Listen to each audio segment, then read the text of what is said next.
여러분, 우리 교회가 있는 이 미아 지역, 또 지하철역 미아 사거리역의 이 미아, 어떤 의미인지 아세요? 어떤 뜻인지 아세요? 사실 잃어버린 아이라는 뜻의 미아와 동음이어다 보니까 좀 어감이 좀 불편할 수가 있는데요, 이 미아라는 이름의 뜻이 있어요.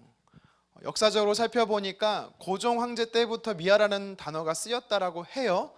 제가 찾아본 게 아니라 백과사전에 나왔더라고요. 근데 이 미아란 지역의 한문을 보니까 어떤 말이냐면, 서울에서 이제 경기권으로 넘어가는, 의정부겠죠. 그러면 의정부로 넘어가기 전에 가장 큰 언덕이 하나 있었어요. 맞습니다. 그게 미아리 고개라고 하더라고요. 그래서 미아라는 지명의 이름이 뜻이 뭔가 봤더니 언덕에서 쉬어가는 마을이란 뜻이 미아래요. 네, 여러분 몇십 년을 살아도 몰랐죠? 네. 우리가 사는 이곳에도 지명의 뜻이 있습니다. 이름의 뜻이 있어요. 성경도 마찬가지입니다. 베들레헴 뜻이 있어요. 여러분 무슨 뜻이죠? 제가 말했지만 제가 질문하는 것은 답을 요구하는 게 아닙니다. 베트라는 단어와 레헴이라는 단어의 합성어입니다. 두 단어의 합성이에요. 베트는 집이라는 뜻이에요. 레헴은 떡이라는 뜻이고요, 빵이라는 뜻이에요. 그러니까 베들레헴은 무슨 말입니까? 빵집, 네, 파리바게뜨 네, 이런 의미죠. 네. 양식이 많은 곳, 양식이 많은 집이라는 뜻이 베들레헴입니다. 원래 그래서요, 베들레헴이라는 곳은요 기름진 곳이에요. 물론 좀 높은 고산지대긴 하지만 이곳이요 풍족한 양식이 많았습니다. 여러분, 이걸 보면서요 제가 느끼는 영적 원리가 하나 있어요. 깨닫는 영적 원리가 있습니다. 뭐냐면 2024년도에 먼저는 여러분들의 가정이 베들레헴 되기를 위해 많이 기도하십시오. 하나님의 말씀이 양식이 가득한 곳, 하나님이 베풀어 주시는 영적인 은혜뿐만 아니라 물질의 은혜가 가득한 곳 가정 되기를 여러분 기도하십시오. 여러분 그렇게 기도하지 않으면 오늘 말씀에 흉년이 임한 베들레헴이 될 수 있어요. 여러분 교회도 마찬가지입니다. 우리의 몸된 교회가 어떤 곳이 되어야 합니까? 양식이 많은 곳, 하나님의 말씀이 풍족한 은혜가 넘치는 베들레헴 되어야 합니다. 그래서 여러분들 교회를 위해서도 기도할 때 하나님의 말씀이 언제든지 흘러 넘치는 은혜 현장 베들레헴 되기를 위해서 여러분 기도 많이 하십시오. 에스겔 47장에 보면은 성전에서 물이 나왔다라고 말해요. 성전에서 나오는 물이요 강을 이뤘다라고 말합니다. 그 강이 닿는 곳마다 생명이 살아났다라고 말해요. 이 몸된 교회에서 선포되는 말씀이 여러분들의 삶을 살리기를 간절히 원합니다. 그 강이 닿는 곳마다 어떤 일이 벌어집니까? 강 좌우에는요 열매를 맺는 과실들이 무성하게 자란다라고 해요. 열매들이 끊이지 않는데요, 달마다 해마다 그 과실이요 풍성해진다라고 말씀합니다. 우리 교회가 여러분들의 가정과 삶이 그렇게 하나님이 주신 은혜가 넘치는 베들레헴 되기를 간절히 원합니다. 오늘 본문 6절에 다시 보니까 베들레헴에서 떠나 모압으로 갔던 나오미란 여인이 등장하지요. 무려 10년의 시간 동안, 여러분 10년이면요 강산도 변한다 그러죠. 이 10년의 시간 동안 기쁨, 행복, 즐거움에 이 나오미란 여인의 이름의 뜻이 어떻게 변해요? 마라탕이 아니라 쓰다, 고통스럽다의 마라로 변합니다. 절망의, 괴로움의 시간으로 변해요. 그래서 우리가 이 나오미란 여인의 얼굴은 보지 못했지만 아마 영상으로 본다면 20, 30년 팍상 늙은 여인의 모습이지 않았을까 생각을 해봅니다. 왜이지요? 그녀에게 20년 동안 어떤 일이 벌어졌습니까? 가장이었던 남편 죽습니다. 엘리멜렉이 죽어요. 또 두 아들이었던 말론과 기론이 죽습니다. 여러분 이름을 부여할 때는요, 자녀에게 이름을 줄 때 여러분들 어떻게 하셨어요? 장명소 가셨습니까? 네, 어제 들어보니까 어떤 분은 분명히 이름이 현정이었는데 죄송합니다. 예고 없이 말씀드렸어요. 미리 말씀드리고 해야 되는데 이름이 분명히 현정이었거든요. 박씨였어요. 박현정이었대요. 근데 할아버지가 술을 너무 많이 마셔갖고 이름을 현미로 했대요. 제가 누구라고 말은 안 하는데 여러분 저도 그래요. 저는요 대학생 될 때까지 제 이름이 우광, 한글은 똑같지만 한자는요 다른 줄 알았어요. 제가 옥도루자를 쓰는 줄 알았어요. 모든 형제들이, 저희 형님도 그렇고 모든 형제들이 다 우자를 쓸 때 옥도루를 쓰거든요. 또 저도 당연히 아버지가 저한테 옥도루라고 했거든요. 근데 나중에 한자를 찾아보는데 다른 한자예요. 폐어구자더라고요. 폐어구. 네, 다른 한문이더라고요. 네, 잘 모르시겠대요. 아버지가 왜 바뀌었는지. 네, 술을 안 드. 이건 저희 아버지 보시면 안 되는데, 네, 술 안 드셨을 거예요. 저희 아버님은 안수 집사님이세요. 근데 아들의 이름을 줄 때, 의미를 부여할 때 좋은 뜻 주지 않습니까? 여러분, 말론, 기럨, 이름의 뜻이 뭔지 아세요? 1차적인 의미가 있습니다. 말론은요, 보석이에요. 좋지요? 기럨, 완전함이에요. 사실 이거를 보면 좋은 뜻 같아 보여요. 근데요, 이 단어의 어근을 살펴보잖아요. 말론은요, 병약한 자. 기럨은 죽어야 할 자. 원래 이름의 뜻이요, 어근이 이런 좋지 않은 의미가 있어요. 나오미에게 있어서요, 보석 같고 안정감이 넘치는 완전한, 자신에게 있어서 아들들이라고 생각했던 자들이 하나님을 떠나니까 하나님 안에 있을 때는 보석이었고 하나님 안에 있을 때는 완전한 자들이었지만, 하나님을 떠난 그녀의 10년의 삶 동안 어떻게 변해요? 병약한 자로서, 죽어야 할 자로, 죽음으로 그녀에게 다가왔던 것입니다. 10년 동안 그녀에게 있었던 많은 재물은요, 다 새처럼, 날개 달린 새처럼 날아가 버렸습니다. 이번 주에 제자훈련은 시작했어요. 주일부터 시작해서 목요일날 시작했습니다. 첫 번째 시간에는요, 자기의 삶을 나누는 시간들을 갖습니다. 어떤 분들은 보니까요, 남들이 1년 버는 연봉을 한 달에 벌어본 적도 있대요. 와, 그랬으면 좋겠어요. 어떤 분들은요, 돈이 너무 많이 벌리니까 은행 갈 시간이 없는 거야. 그러니까 은행에서 직원이 왔대요. 와, 정산해 주러. 와, 그 상태에서 그분을 만났어야 되는 건데. 근데 써보지도 못하고 다 날아가는 거예요. 재물도, 자녀도, 남편도 나오미에게 있어서요, 믿고 의지했던 모든 것이 날아갔습니다. 사라져버렸습니다. 여러분, 성경이 우리에게 주는 메시지가 뭡니까? 이 나오미란 여인을 통해 주시는 영적 의미가 뭐예요? 하나님을 의지해야 한다라는 것입니다. 하나님께서 선물로 주신 것인데도 불구하고 그 선물이 목적이 되어버리면, 그것이 아무리 보석이라고 할지라도, 아무리 가치 있고 안정감을 주는 완전한 것이라 할지라도요, 다 병약한 자로, 죽어 마땅할 존재로 사라져버린다라는 것입니다.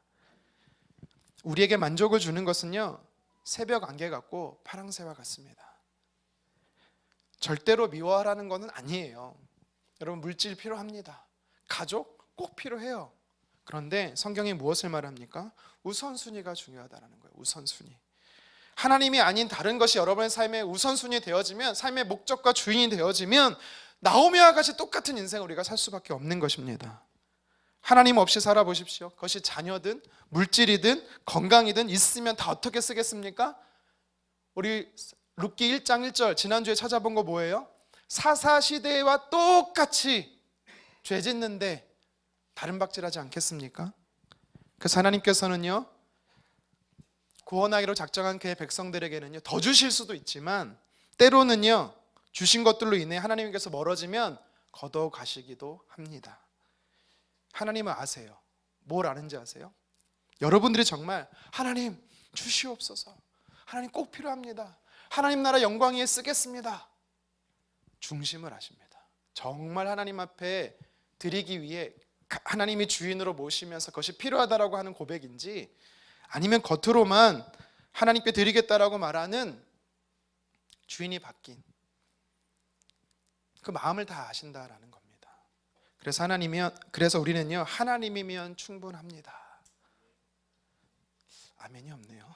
다시, 하나님 한 분으로 만족합니다 라는 고백이 있기를 원해요. 여러분, 이게 다 포기하라는 뜻이 아닙니다. 그런 의미가 아니에요. 하나님이면 충분합니다, 하나님 한 분으로 만족합니다라는 뜻은 어떤 의미냐면, 밭에 감추어진 보물을 발견한 자와 똑같아요. 자신의 모든 재물을 팔아서 그 밭에 사는 자와 똑같습니다. 왜요? 그 밭에는 온갖 보석과 보물이 가득하거든요. 우리가 상상할 수도 없는 놀라운 은혜들이 하나님 품 안에 있는 것입니다. 그래서 우리는 하나님을 사야 되는 거예요. 하나님을 소유해야 되는 것입니다. 하나님이 내 것이 되도록 해야 하는 것입니다. 저와 여러분들이 하나님을 주인으로 모시기를 간절히 원합니다. 하나님 안에 있을 때 물질도 건강도 자녀도 참 의미 있는 것입니다. 우리의 꿈과 계획도 하나님 안에 있을 때 같이 있는 것입니다. 저와 여러분들이 하나님을 주인으로 삶의 목적으로 삼기를 다시 한번 축원합니다. 다시 본문으로 돌아와서 이 10년의 시간 동안 낙심됐던 한 여인 나오미에게 소식이 들렸다라고 말해요. 어떤 소식이 들렸습니까? 우리 6절 다시 한번 읽어보도록 하겠습니다. 그 여인이 모압 지방에서 여호와께서 자기 백성을 돌보시사 그들에게 양식을 주셨다 함을 듣고 이에 두 며느리와 함께 일어나 모압 지방에서 돌아오려 하여. 아멘. 어떤 소식이 들렸대요? 하나님께서 백성들에게 은혜를 주셨다. 이거를 한마디로 말하면 돌보셨다라고 성경은 말하고 있습니다. 여기서 돌보시다라는 히브리어 단어가요, 파카드라는 단어입니다. 파카드. 그녀의 삶 안에 파카드가 임한 것입니다. 돌보심의 은혜가 임한 거예요. 나오미의 삶 안에 하나님의 돌보심의 파카드의 은혜가 임했듯 저와 여러분들의 삶 안에도 하나님의 돌보심의 은혜인 파카드가 넘치기를 간절히 축원합니다. 그러면 하나님께서 언제 어디서 보살펴셨는가? 먼저 이 여인을 살펴보기에 앞서요, 이 파카드라는 단어가 구약 성경에 보면 어디에 쓰였는지를 몇 군데 한번 찾아봤으면 좋겠어요. 많이 있지만 딱 두 군데만 찾아보도록 하겠습니다. 먼저 창세기 21장인데요. 여기서 파카드란 돌보시다는 단어가 쓰여요. 이 상황이 어떤 상황이냐면 89세였던 한 여인, 사실 할머니잖아요. 어쩌면 할머니였던 이 사라에게 하나님이 찾아오셔요. 그래서 약속을 합니다. 어떤 약속을 하냐면 내년에 아들을 얻을 거야. 그리고 1년이 지나고 나서 창세기 21장 1절에 이렇게 돌보십니다. 같이 한번 읽겠습니다. 여호와께서 말씀하신 대로 사라를 돌보셨고 여호와께서 말씀하신 대로 사라에게 행하셨으므로. 아멘. 여기서 돌보셨다라는 단어가 파카드라는 단어가 나옵니다. 여러분, 파카드라는 단어, 이 돌보시다라는 단어가 사라의 삶 속에 은혜로 임했습니다. 저희들의 삶 속에도 임하기를 원해요. 당시에는요, 유대 사회에서요, 자녀가 없는 여인은 딱 한 단어로 설명할 수 있습니다. 저주받은 자. 우리랑은 좀 달라요. 우리랑은 좀 다릅니다. 요새는 뭐 자녀를 안 갖는 사람도 많지요. 자녀를 갖고 싶어도 자녀를 낳지 못하는 자는 버림받은 자, 저주받은 자라는 당시에 통용되던 인식이 있었습니다. 그러니까 무슨 말이에요? 90세가 될 때까지, 89세에서 90살이 될 때까지 사라라는 여인은요, 늘 마음속에 십자가처럼, 무거운 어깨의 십자가처럼 가지고 있었던 사고가 뭐냐면 나는 저주받은 사람이야. 마치 주홍 글씨처럼 저주받은 사람이라는 인식이 그녀의 속에 있었다라는 겁니다. 그런데 그녀의 삶 속에 하나님이 돌보시니까, 그녀의 삶에 파카드의 은혜가 임하니까 어떤 일이 벌어집니까? 저주가 끊어지는 것입니다. 여러분, 우리 삶 안에 파카드가 은혜가 임하잖아요. 돌보심의 하나님의 은혜가 임하잖아요. 그럼 여러분들이 생각하고 있는 저주는 더 이상 저주가 아닙니다. 여러분들의 삶 안에 결박은 풀어지는 것입니다. 하나님의 은혜가 우리 삶에 임하면 내 삶의 저주는 끊어지고 결박은 풀어집니다. 또 한 군데를 찾아보겠습니다. 사무엘상에 보면 하나님께서 한나라는 여인의 삶에 파카드하셨다, 돌보셨다라는 단어가 나와요. 우리 사무엘상 2장 21절입니다. 함께 읽겠습니다. 여호와께서 한나를 돌보시사 그로 하여금 임신하여 세 아들과 두 딸을 낳게 하셨고 아이 사무엘은 하나님 앞에서 자라니라. 하나님이 빠진 것 같습니다. 느낌상. 네. 그렇죠. 앞에서 어디서 자라요? 네, 제가 써다가 빠진 것 같아요. 하나님 앞에서 자라니라. 여러분, 한나라는 여인 너무나 잘 알잖아요. 한나라는 여인은요, 자녀가 없었어요. 원래 한나는 본처였거든요. 근데 본처가 자녀를 못 낳으니까 엘가나라는 사람이 어떻게 해요? 후처를 얻습니다. 분인나라는 후처를 얻어요. 근데 성경에 보니까요, 후처였던, 첩이었던 분인나가요, 본처였던, 남편의 본처였던 한나를 엄청 무시합니다. 사라라는 여기도 마찬가지입니다. 아브라함의 아내였던 사라가 자녀를 낳지 못하니까 그녀가 어떻게 합니까? 자신의 여종, 몸종이었던 하갈에게 남편을 통해서 아들을 얻게 하죠. 예전에 우리나라는요, 만약에 본처에게서 자녀가 없잖아요. 그러면 어떻게 하냐면 여인을 사와요. 돈 주고 사와요. 그래서 자녀를 갖게 하면 그 여인은 돌려보내고 그 아이만 내 자녀로 호적으로 옮겨옵니다. 그러니까 본처의 역할은 가지면서 자녀도 입양하는 거죠. 근데 유대 사회는 달랐어요. 하갈이 임신을 합니다. 이스마엘이라는 아들을 낳습니다. 그렇고 나니까 어떻게 되는지 아세요? 성경에 보면은 여주인을 멸시하더라라는 말이 나오거든요. 여기서 멸시하다라는 거는요, 단순히 우리가 말하는 그런 멸시가 아닙니다. 가볍게 여겼다라는 단어예요. 가볍게 여겼다. 무겁게 여기다, 가볍게 여기다. 이게 무슨 말이냐면, 사실 사람을 가볍게 여길 수 있으려면요, 어떤 사람이에요? 주인이 종을 가볍게 여길 수 있는 겁니다. 그런데 종이었던 하갈이 마치 주인처럼 살아인 주인을 종처럼 가볍게 여겼다라는 거예요. 무슨 말이에요? 본처의 아내 역할을 사라가 잃어버렸다라는 겁니다. 자신의 직분, 자신의 역할을요, 빼앗겨버렸다라는 거예요. 그러니까 사무엘상 1장의 한나도 마찬가지입니다. 자녀를 못 낳으니 어떤 일이 벌어져요? 자신의 위치, 자신의 본처가 직분을 잃어버린 거예요. 그런데 그녀의 삶 속에 하나님께서요, 사무엘을 주셨어요. 이 이야기는 무슨 말이에요? 단순히 아들을 주셨다 정도가 아니라 자신의 위치, 자신의 자리를 되찾았다는 인생의 역전을 키웠습니다. 그렇지 않아요? 그런데 그 아들을 어떻게 해요? 사무엘을 하나님 앞에 드립니다. 여러분에게 가장 가치 있는 것 뭐예요? 또 이제 생각해 보는 거죠. 드리라고 할까 봐. 드릴 수 있으세요? 하나님 앞에? 아니요. 어디서 아니요라고 한 것 같은데. 우리가 이렇게 생각할 때가 있어요. 내 것을, 아끼는 것을 드리면 하나님 빼앗아 간다는 생각을 하시는 분들이 있는데, 여러분 그렇지 않습니다.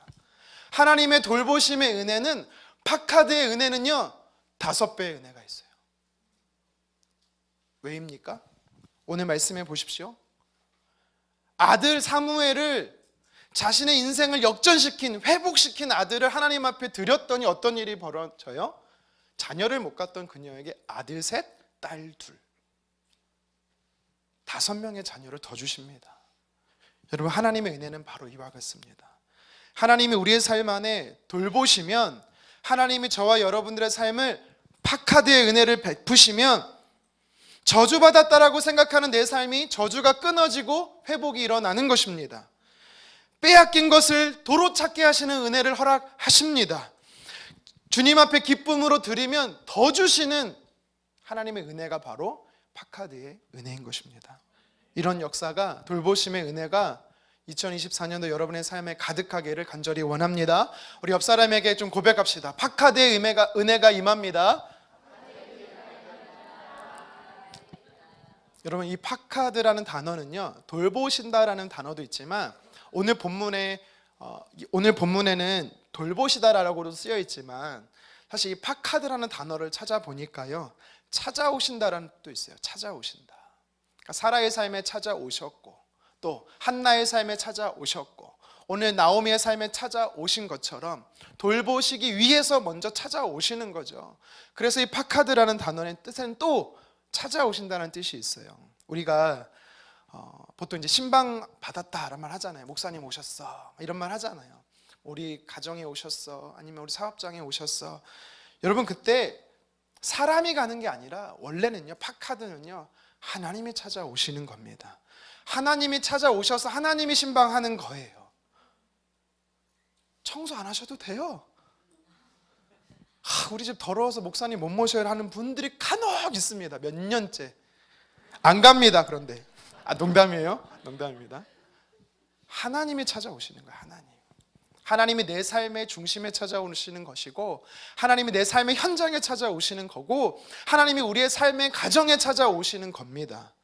그게 파카드의 은혜예요. 여러분, 이 땅에, 죄 많은 이 땅에 하나님이 직접 찾아오셨어요. 그분이 누구십니까? 예수 그리스도. 성경에 보면요, 그 예수 그리스도를 향해서 요한복음 1장은 빛이다라고 말씀하세요. 어둠 가운데 있던 곳에 빛으로 찾아오신 분이, 파카드 하신 분이 누구예요? 예수님이세요. 여러분, 근데 그 빛은, 그 파카드는 어떤 능력이 있는지 아세요? 어둠을 몰아냅니다. 빛은 어둠을 몰아내요. 하나님이 저와 여러분들의 삶에 찾아오면요, 우리 인생 속에, 내 삶 속에 있었던 어둠은 사라지는 겁니다. 이 공간도 마찬가지예요. 빛의 스위치를 딱 끄면 어떻게 돼요? 어둠이 확 찾아오죠. 반대로 빛의 스위치를 켜면 어떻게 돼요? 어둠은 사라지는 겁니다. 여러분, 이것이 우리 삶에는 어떻게 적용할 수 있습니까? 저와 여러분들의 삶에 죄가 있습니다. 여러분, 이 죄를 우리가 어떻게 이길 수 있을까요? 어떻게 내 삶 속에 있는 죄를 몰아낼 수 있을까요? 거룩함을 우리가 어떻게 유지할 수 있을까요? 빛 대신 주님이 우리의 삶 안에 파카드 하시면 되는 겁니다. 주님이 우리의 삶 안에 파카드 하시면 죄는 사라지는 겁니다. 여러분, 우리가 육신의 몸을 입고 있는 동안에는요, 아무리 죄와 싸워보려고 해도요, 이길 수는 있어요. 몇 번 이길 수 있어요. 그런데요, 또 넘어집니다. 아마 여러분들 기억나십니까? 이 공간에서 송구영신 예배 드릴 때 하나님 기이한 일을 행하실 겁니다. 몇 년 전처럼 생각하고 계세요. 열흘 전인데. 그때 세 가지를 말씀드렸어요. 세 가지. 첫 번째, 하나님 앞서가신다. 따라가자. 세 번째 뭐예요? 정결하라, 성결하라, 거룩하라. 근데 여러분, 그래, 새해에는 거룩해야지. 새해에는 죄짓지 말아야지. 여러분, 10일이 지났어요? 12일이 지났습니다. 어떠십니까? 잘 지키고 계십니까? 물론 지키고 계신 분도 있을 겁니다. 하지만 어떠세요? 넘어지잖아요. 생각으로, 내 입술로, 내 행동으로 범죄하잖아요. 그것뿐이겠습니까? 여러분, 우리는 죄를 내 힘으로 이길 수가 없어요. 우리는 하나님의 자녀, 의인이 맞지만 행위적으로는 거룩해지는 건 참 어렵습니다. 하지만 이길 수 있는 방법이 있다라는 거예요. 뭐예요? 빛 대신 주님을 계속해서 내 삶의 중심의 주인으로 모시는 것입니다. 우리 힘으로는 몰아낼 수가 없어요. 여러분, 이것을 그래서요, 이렇게 비유하시는 분도 있죠. 우리의 마음에는 두 개의 소욕이 있다. 바울이 그렇게 말했어요. 날마다 내가 싸운다. 성령의 소욕과 육체의 소욕이 날마다 싸운다라고 이야기를 하잖아요. 우리가 육체의 소욕에 지지 않고 성령의 소욕을 따라서 살 때 거룩해질 수 있는 것입니다. 조금 더 쉽게 이해할게요. 조금 더 쉽게 말하면 여러분의 마음에는 두 마리의 개가 있어요. 네, 이게 예전부터 쓰이던 말이거든요. 네, 김은호 목사님이 만들어낸 건 줄 알았더니 아니더라고요. 저희 신학자가 먼저 얘기했더라고요. 우리 마음에는 두 마리의 개가 있다. 흰 개와 검은 개가 있다. 근데 우리는 욕구라는 먹이를 먹인다, 늘. 그런데 누구에게, 어디에 먹일 거냐? 흰 개에 먹이면 흰 개는 계속해서 살찐대요. 바로 성령의 소욕을 이야기하는 겁니다. 그러면 그 성령의 소욕의 흰 개가 우리의 삶을 이끌어 간다라는 겁니다. 하지만 우리가 육신의 몸을 입고 있는 동안에는 검은 개는 사라지지 않아요. 근데 반대로 여러분, 우리가 죄를 짓는 데에 계속해서 먹이를 주면 어떻게 됩니까? 검은 개가 성장합니다. 반대로 성령은요, 역사하지 않습니다. 성령은 사라지진 않아요. 그런데 그 죄가 우리의 삶을 이끌어 간다라는 겁니다. 우리는 어떻게 해야 돼요? 우리의 욕구를 성령께 드리는 겁니다. 성령이 나의 삶을 이끌어 가도록. 달리 말하면 오늘 본문의 말씀으로 적용하면 빛 대신 주님이 우리의 삶에 찾아오시는 파카드 할 때 죄를 이길 수 있다라는 것입니다. 여러분, 파카드 하신 하나님의 은혜가 임하면 우리를 거룩하게 하시고 죄된 삶에서 이기게 하실 뿐만 아니라 또 은혜를 베푸세요. 어떤 은혜를 베푸시는지 아세요? 갈 길을 보여줍니다.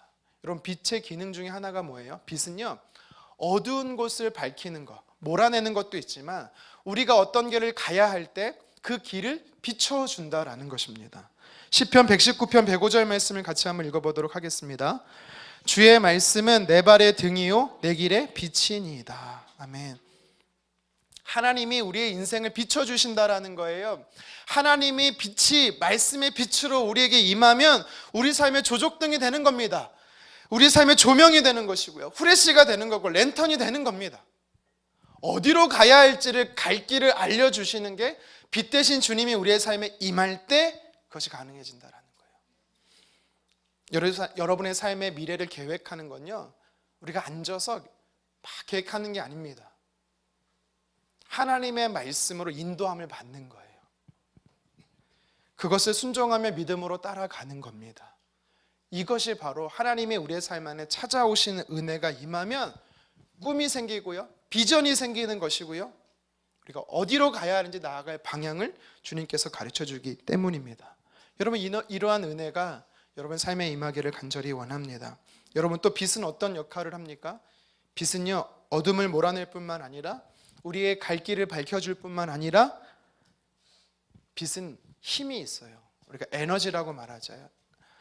에너지라고 말하는 힘이 빛 가운데 있습니다. 다시 말해, 하나님의 빛이 우리의 삶 안에 임하면 저와 여러분들의 삶에는 영적 파워가 생기는 겁니다. 하나님이 여러분의 삶에 임하면 여러분이 자라는 거예요. 성장하는 겁니다. 여러분, 힘을 주시는데 이 힘은요, 누군가에게 군림하려고 주라는 게 아닙니다. 이 힘은요, 선한 영향력으로 허락되는 겁니다. 하나님의 파카드 하시니까, 하나님이 그의 삶 안에 찾아가시니까 조지 물러 목사님은요, 평생을 고아의 아버지로 사실 수가 있었어요. 하나님께서 찾아가시니까, 하나님께서 손양원 목사님에게 찾아가시니까 한센병을 얻은, 나병을 얻은 사람과 평생 애양원 교회에서 사역하실 수 있었습니다. 손양원 목사님이 사역하실 수 있었던 겁니다. 이 땅의 빛으로 찾아오신 예수님께서 파카드 하시니까 고아와 과부와 나그네와 죄인들과 함께 하실 수 있었던 것입니다. 지금도 전국적으로, 전 세계적으로 빛으로 찾아오신 주님께서 그 빛으로 찾아오신 하나님으로 말미암아 하나님이 주신 은사와 재능과 달란트를 가지고 하나님 나라를 섬기는 귀한 선한 영향력의 사람이 많습니다. 여러분, 저와 여러분들도 그런 선한 영향력을 지닌 하나님의 사람 되기를 간절히 원합니다. 오늘 6절은요, 나옴이란 여인의 하나님께서 파카드의 은혜를 부어주셨어요. 그녀의 삶을 돌보셨고 그녀의 삶에 찾아가신 것입니다.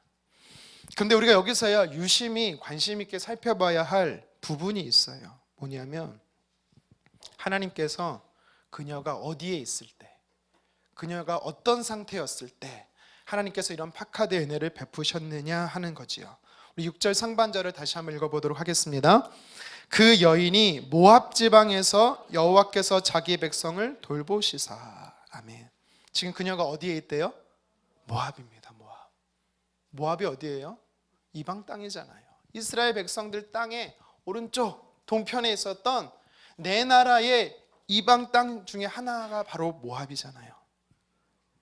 그런데 하나님께서는요, 그곳에 있던 나오미에게 파카드의 은혜를 주셨다라는 것입니다. 여러분, 이 사실이 우리에게 준 영적 메시지가 있어요. 무엇입니까? 하나님은요, 절대로 자기 백성을 버리지 않으십니다.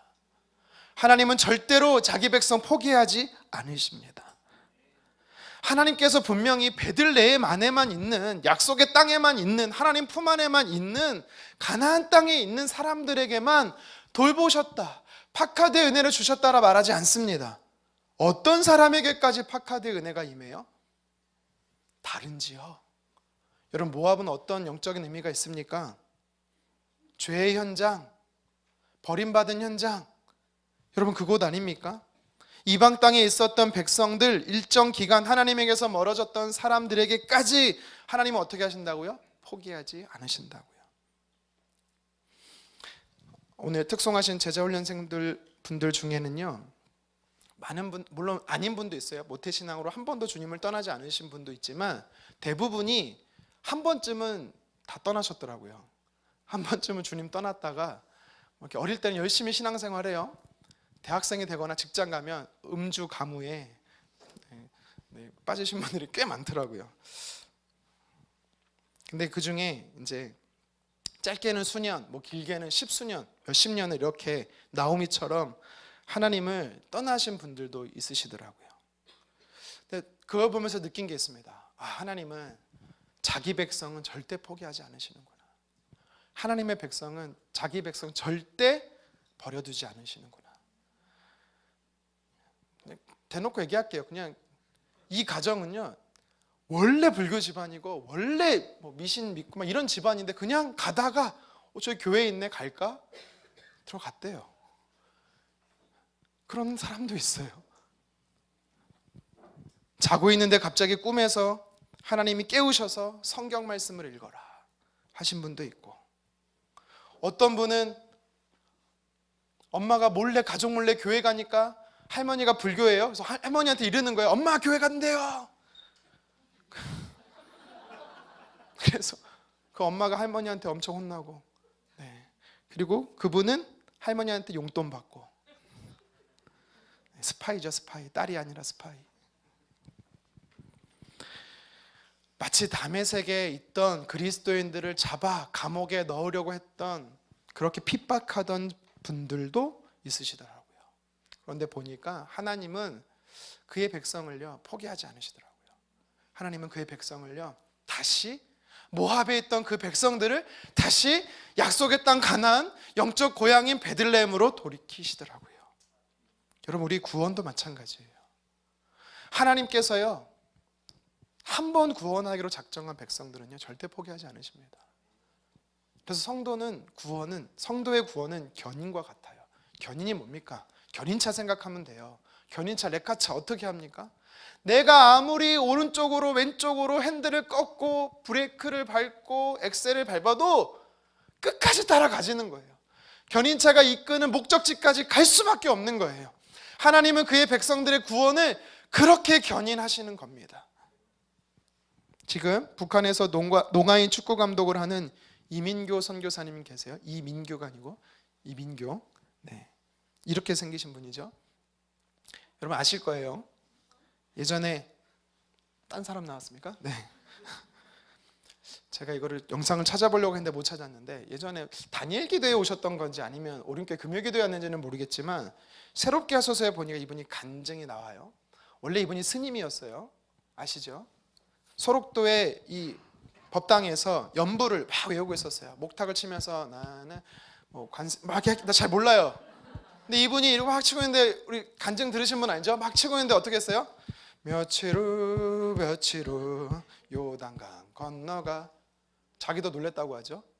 목탁을 두드리면서 비트를 맞춰서 며칠 후를 찬양하고 있었던 자기의 모습을 보고 자기는 깜짝 놀랐다라고 말합니다. 나중에 이제 이분이 책에서 그렇게 말해요. 하나님이 내 삶에 찾아오셨다. 하나님이 내 삶에 박하다셨다. 하나님은요 이방 땅에 있는 사람도, 이방 종교에 있는 사람도 나는 하나님이 싫어, 나는 하나님이 믿지 않아 라고 말하고 있는 부정하는 불신자에게도요 하나님은 구원하는 자녀라면 반드시 돌아오게 합니다. 여러분, 그래서 혹시 가족 중에 예수님을 안 믿고 있는 분들이 있다면, 배우자 중에, 부모 세대 중에, 자녀 세대 중에 있다면 여러분 포기하지 마십시오. 주 예수를 믿으라. 그리하면 어떻게 합니까? 너와 내 가정이 구원을 얻으리라. 아멘. 하나님이 말씀하신 겁니다. 성경에 보면요 하나님을 향해 이렇게 표현한 부분이 많아요. 저를 잊으셨습니까? 하나님 저를 잊으셨습니까? 몇 군절 한번 찾아볼까요? 시편 14편 1절입니다. 상반절 함께 읽겠습니다. 여호와여 어느 때까지니까 나를 영원히 잊으시나이까. 다윗이 말하는 겁니다. 시편 44편 22절이에요. 고라자손이 고백합니다. 함께 읽겠습니다. 어찌하여 주의 얼굴을 가리시고 우리의 고난과 압제를 잊으시나이까. 하나님 왜 잊으시냐라는 거예요. 이번 주 우리가 함께 나눴던 예레미야 애가 5장 20절에도 잊으셨습니까? 라는 말이 나오죠. 우리 함께 읽어볼까요? 주께서 어찌하여 우리를 영원히 잊으시오며 우리를 이같이 오래 버리시나이까. 아멘. 다윗이나 고라자손이나 아니면 예레미야 선지자나 동일하게 하나님 잊으셨습니까? 하나님 왜 나를 잊으셨습니까? 하나님 왜 우리를 잊으십니까? 라는 말은요, 반어법이에요. 하나님 절대 나를 잊지 마세요. 하나님 절대 우리를 포기하지 마세요라는 성경의 인물의 고백인 거죠. 성경의 인물들도 그렇지만 저와 여러분들도 마찬가지입니다. 우리가 제일 두려워하는 게 뭔지 아세요? 잊혀짐입니다. 잊혀짐. 왜 우리가 잊혀지는 것을 두려워하는지 아세요? 잊혀짐이 곧 버림받았다라고 생각하기 때문입니다.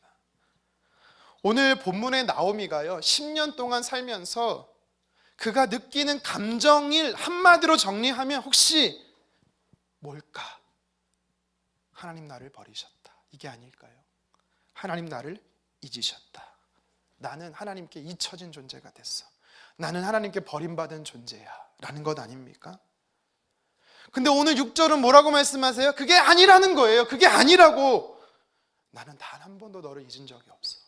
나는 단 한순간도 너를 버리지 않았어. 포기하지 않았어. 이게 바로 하나님의 고백인 것입니다. 하나님은요, 고통당하는 나오미를 외면하지 않았어요. 사실 나오미의 당한 환난은요, 하나님 내리신 형벌이 아닙니다. 정확히 말하면 본인의 선택이에요. 자신의 결정으로 인해 맺혀진 열매들입니다. 결과의 산물이에요. 하나님 뭐라고 말씀하셨습니까? 떠나지 말라고. 비록 흉년과 같지만, 너의 삶이 흉년 같지만 머물라고. 그런데 뭐라고 하나님은 분명히 머물라고 하셨어요. 하지만 떠난 건 누굽니까? 나오미입니다. 그가 떠나니 어떤 일이 벌어집니까? 의지적 결정을 행해서 떠났더니 남편이 죽었습니다. 아들들이 죽었습니다. 가지고 있던 모든 재물을 잃어버렸습니다. 그리고 그녀는 생각합니다. 하나님 나를 버리셨다. 하나님 나를 잊으셨다. 여러분, 우리가 나오미처럼 생각할 때가 많습니다. 내가 잘못해놓고선, 죄는 내가 지어놓고선 하나님이 도와주시지 않는다. 하나님께 책임을 떠넘기는 거죠, 사실은. 하지만 여러분, 성경은 뭐라고 말합니까? 네가 그런 잘못된 선택을 하고 네가 그런 잘못된 결정을 했을지라도 나는 너를 버리지 않는다. 나는 너를 포기하지 않는다. 고통받아 마땅한 죄인들이지만 포기하지 않으신대요. 건지신대요. 지금 나오미가 있는 모압 땅은요, 저주의 땅입니다. 힘들고 괴로운 고통의 땅이에요. 근데 하나님께서 어떻게 해요? 은혜를 베풀어 주시는 겁니다. 하나님께서요, 애굽에서 종으로 노예로 살던 이스라엘 백성들을 왜 출애굽하신지 아십니까? 왜 가나안 땅을 약속한지 아세요? 그들이 건진받을 만한, 구원받을 만한 믿음이 있어서일까요? 아닙니다. 그들은요, 출애굽을 하고 나서도요, 하나님 배신하고 애굽으로 돌아가고자 하는 마음이 끊임없이 패역한 자들이었음에도 불구하고 하나님은 건져내세요. 그 이유가 있습니다. 그 이유가 뭔지 아세요? 출애굽기 2장 24절 함께 읽겠습니다. 하나님이 그들의 고통 소리를 들으시고 하나님이 아브라함과 이삭과 야곱에게 세운 그의 언약을 기억하사. 언약 때문이에요. 언약. 무슨 언약이에요? 언약이라는 건요, 깨지지 않는 약속을 언약이라고 생각하시면 돼요. 절대 깨지지 않는 약속, 하나님이 하셨기 때문에 그게 언약이라고 생각하시면 되거든요. 하나님이 이스라엘 백성들에게 뭐라고 약속하셨냐면, 너는 나의 백성이야. 나는 너의 하나님이야. 나는 너의 하나님이 될 거고 너는 내 백성이 될 거야. 이게 하나님께서 하신 언약이에요. 하나님은 자신이 하신 약속 때문에, 이스라엘 백성들 때문이 아니라 하나님의 약속 때문에 그들을 건져내시는 겁니다. 모압 땅에 있었던 나오미를 건지신 이유가 뭐예요? 하나님의 약속 때문이에요. 너는 내 백성이야. 여러분, 마찬가지예요. 나오미도 마찬가지입니다. 6절 상반절 다시 한번 읽겠습니다. 시작. 그 여인이 모압 지방에서 여호와께서 자기 백성을 돌보시사. 누구를요? 자기 백성을 돌보시사 그들에게 양식을 주셨다 함을 듣고. 자기 백성. 하나님은요, 자기 백성을 절대 포기하지 않습니다. 베들레헴에 있는 자기 백성뿐만 아니라, 가나안 땅에 있는 자기 백성들뿐만 아니라, 무슨 이유인지는 모르겠지만 하나님의 품 안에 떠난 백성들까지도 자기 백성들은요, 포기하지 않는다라는 거예요. 여러분, 그게 얼마나 큰 은혜입니까? 나오미는 10년 동안 하나님 품을 떠나 있었거든요. 근데도 하나님은요, 단 한순간도 나오미를 포기한 적이 없으셨다라는 겁니다. 사도행전 22장에 보세요.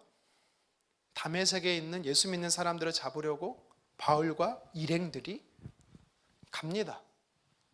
그런데 어떤 일이 벌어집니까? 큰 빛이 그 일행들에게 다 임해요. 근데 성경은 뭐라고 말하고 있습니까? 음성은 바울에게만 임했다라고 말합니다. 여러분, 이게 무슨 말입니까? 하나님은요, 물론 하나님은 온 인류의 사람들이 구원받기를 원하시는 분이세요. 그렇지만 여러분, 우리가 알아야 되는 사실 한 가지는 뭐냐면 하나님은 모든 사람을 구원하시는 건 아니라는 거예요. 물론 이게 신학적으로 설명하면 어려운 부분이긴 하지만 무슨 뜻이에요? 하나님은 선택한 백성들이 있다라는 거예요. 그 많은 무리들이 똑같은 큰 빛을 봤습니다. 하지만 하나님의 음성은 누구만 들었냐면 바울만 들었어요. 하나님은 자기 백성, 선택한 백성을 절대 포기하지 않습니다. 절대 버려두지 않습니다. 반드시 찾아가시고 반드시 구원하십니다. 이게 저와 여러분들의 하나님이십니다. 이 분이, 이 개가 아니라 이 분이 저와 여러분들의 하나님이세요. 여러분, 이 사실을 깨달은 다윗은요, 뭐라고 고백한지 아세요? 시편 138편 7절, 우리 한 목소리로 함께 읽겠습니다. 내가 환난 중에 다닐지라도 주께서 나를 살아나게 하시고 주의 손을 펴사 내 원수들의 분노를 막으시며 주의 오른손이 나를 구원하시리로다. 아멘. 다윗은 알았어요. 내가 지금 처한 곳이 환난 중이고 내가 머무는 곳이 두려움의 곳이라 할지라도 하나님은 그 상황 속에서 나를 건지신다. 절대 자신을 포기하지 않으시는 하나님을 알았기 때문에, 절대 자기를 홀로 두지 않는 하나님이신 것을 알았기 때문에 시편 23편도 똑같은 고백이 나오잖아요. 내가 사망의 음침한 골짜기를 다닐지라도 고통을 두려워하지 않은 것은 주께서 나와 함께 하시기 때문에, 건지시는 하나님, 회복하시는 하나님, 은혜 베푸시는 하나님을 알았기 때문에요, 다윗은요 알았던 겁니다. 포기하지 않으시는 하나님. 혹시 우리 중에 나오미처럼 하나님 품이 아니라 모압이라는 곳에 있는 분 계십니까? 아니, 몸은 그렇지 않다 할지라도 여러분의 정서와 여러분들의 마음이 주님 품이 아니라 이방 땅에 있는 분 계십니까? 내가 한 잘못된 선택으로 인하여서 고통 중에 계신 분들 있으십니까? 여러분 기억하십시오. 그런 사람에게도 하나님은 찾아가십니다.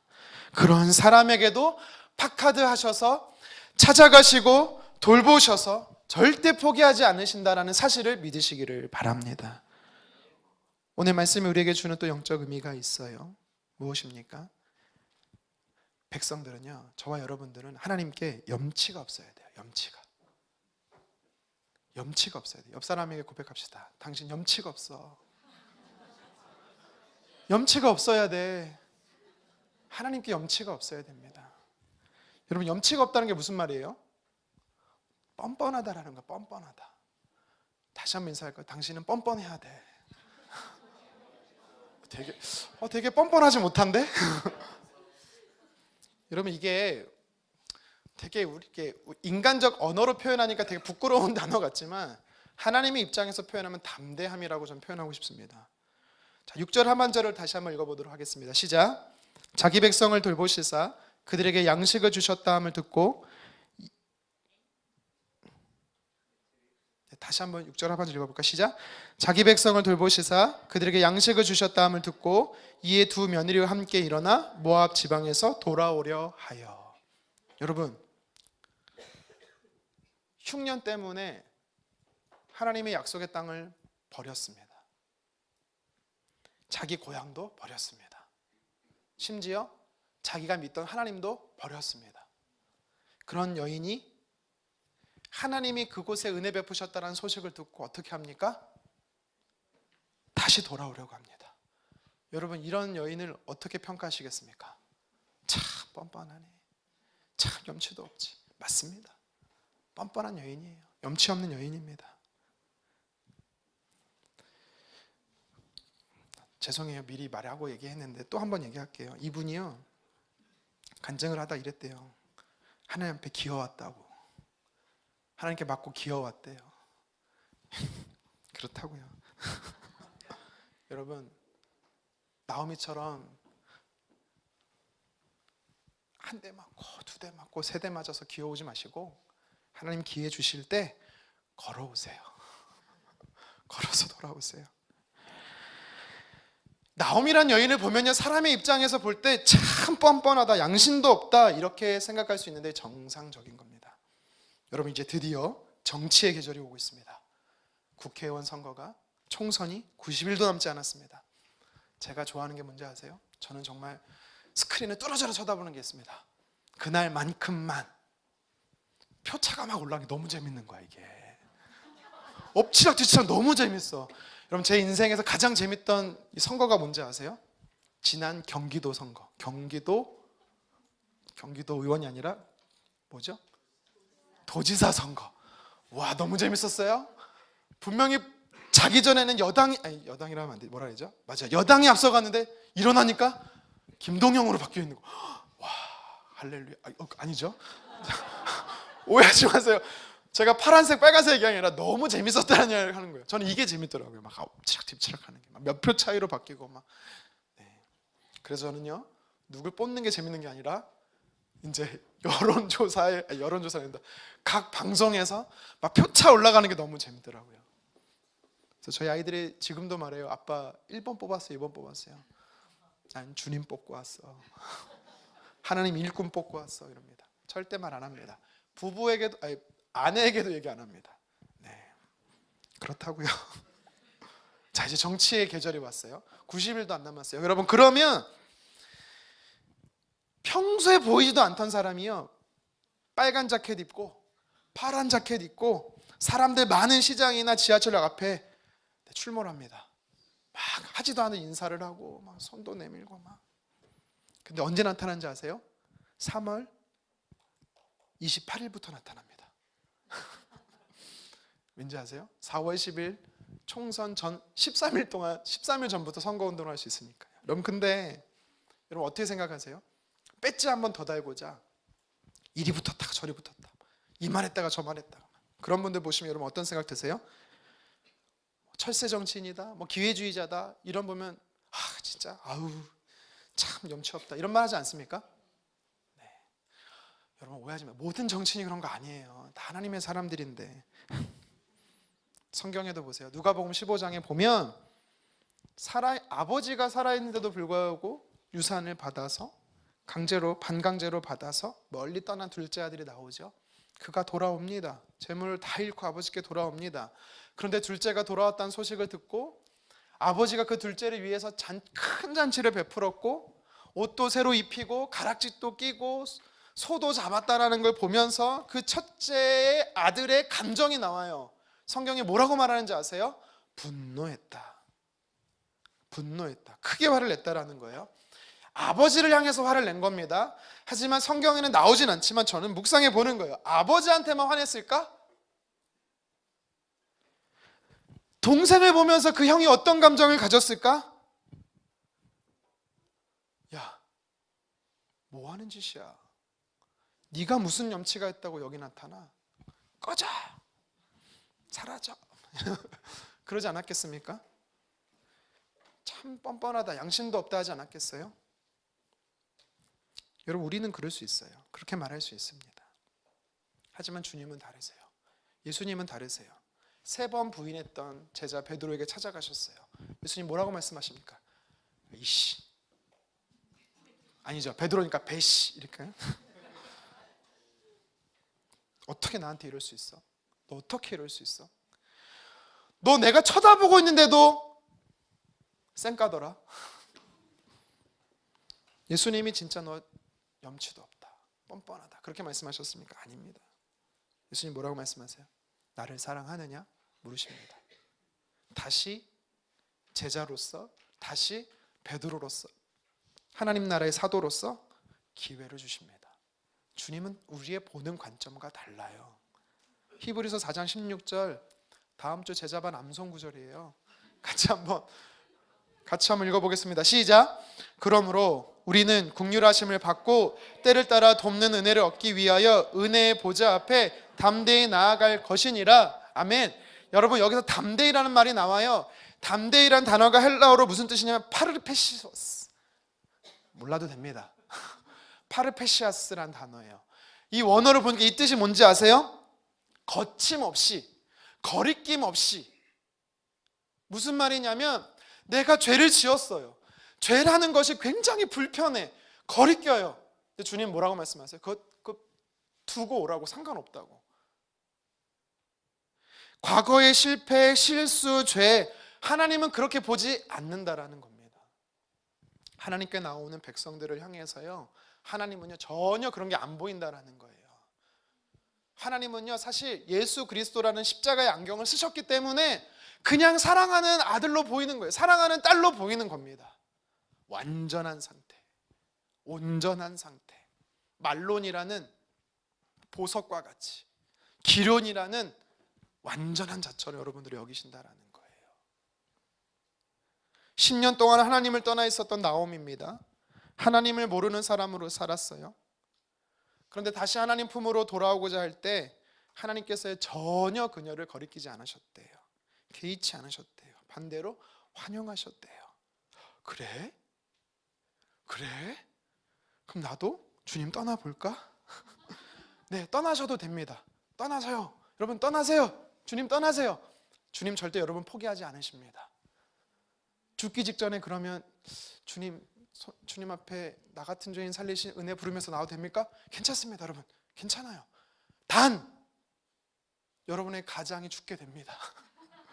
사랑하는 아들들이 죽게 될 것입니다. 그리고 여러분들이 아끼는 재물 다 사라질 겁니다. 할렐루야. 떠나라는 건지 떠나지 말라라는 건지. 농담이고요. 기억하십시오. 하나님 떠나면 마라의 삶이에요. 진짜 하나님 품 안에 있어야 나옴이라는 행복의 삶이 누릴 수가 있는 거지, 하나님 떠나면 여러분 기쁨이 없습니다. 세상이 주는 기쁨이요 잠시 잠깐이에요. 하나님 떠난 삶은요 신기루와 같습니다. 실체가 없는 형상이에요. 허상이에요, 허상. 하나님 안에 있는 것, 하나님 품에 있는 삶이 진짜 행복인 줄 믿습니다. 만약 우리 중에 나오미처럼 주님을 떠났던 영역이 있다면, 아니 굉장히 괜찮은 사람으로 보이는데 아무도 모르는 모압이라는 영역이 내 안에 있다면, 여러분 자책하지 마십시오. 두려워하지 마십시오. 괜찮습니다. 하나님 앞에 나올 때 우리는 담대해야 됩니다. 뻔뻔해야 됩니다. 염치 없어도 괜찮아요. 염치 없어도 돼요. 하나님은 어떻게 보세요? 둘째 아들을 맞아 주셨던 것처럼 여러분은 언제든지 품에 안아 주시고 환영해 주십니다. 우리가 하나님 앞에 돌이키되 담대하게 당당하게 나아가기를 주님의 이름으로 축원합니다. 말씀을 정리하겠습니다. 오늘 본문 6절의 말씀을 통해서 하나님께서 우리에게 주시는 영적 귀한 의미가 있었습니다. 무엇입니까? 은혜를 베푸신대요. 하나님 우리에게 은혜 베푸신대요. 구체적으로 어떤 은혜예요? 파카드의 은혜예요. 돌보심의 은혜입니다. 하나님께서는요 그 자녀를 돌보시면 어떤 일이 벌어집니까? 저주가 끊어지는 겁니다. 저주받은 인생이 아니라 하나님이 사랑하는 인생으로 바뀌는 거예요. 회복의 은혜가 임하는 겁니다. 흉년의 땅, 그곳이 풍년의 땅으로 변화되어지는 것입니다. 하나님의 돌보심의 파카드 은혜가 저와 여러분의 삶 안에 있습니다. 파카드는 또 어떤 의미가 있다고 했어요?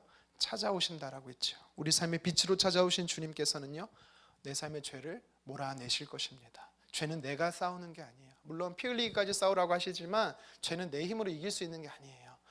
내 삶에 찾아오신 하나님의 능력을 힘입어서 성령의 소욕을 따라 살 때 이기는 것입니다. 우리 삶에 찾아오신 하나님은요 갈 길을 보여주십니다. 우리가 어디로 가야 하는지, 어떻게 가야 하는지, 언제 가야 하는지 말씀에 따라 순종하는 저와 여러분 됐으면 좋겠습니다. 그리고 내 삶의 빛으로 찾아오신 하나님은 선한 영향력 사람 되게 하십니다. 능력을 주신다라는 거예요. 그리고 오늘 성경에 보십시오. 오늘 우리에게 주시는 메시지가 무엇입니까? 하나님은 자기 백성을 버리지 않아요. 하나님은 자기 백성을 포기하지 않습니다. 하나님은 자기 백성을 끝까지 구원해내시고 구출해내시고 책임져 주시는 분이심을 믿으시기를 바랍니다. 또 한 가지 오늘 성경이 우리에게 무엇을 도전하고 있습니까? 하나님 앞에 담대하래요. 주님 앞에 나아갈 때, 도움을 구할 때 뻔뻔하게 괜찮아요. 염치 없어도 괜찮아요. 심지어 여러분들이 죄 지은 그 상태도 괜찮아요. 주님 앞에 나오라는 거예요. 하나님은 어떻게 여기신대요? 있는 모습 그대로 사랑하시고 환영하신다라고 말씀합니다. 사람은요, 과거의 행적을 봅니다. 원수는요, 여러분들의 과거의 실패를 가지고 여러분들을 공격합니다. 하지만 예수님은 어떻게 합니까? 우리의 삶의 미래를 보시는 분이세요. 우리 삶에 되어질 것을 내다보시는 분이십니다. 그래서 우리를 소망이 있다라고 말씀하는 것입니다. 저와 여러분들이 하나님께 나아갈 때 담대하게 나아가기를 주님의 이름으로 축원합니다.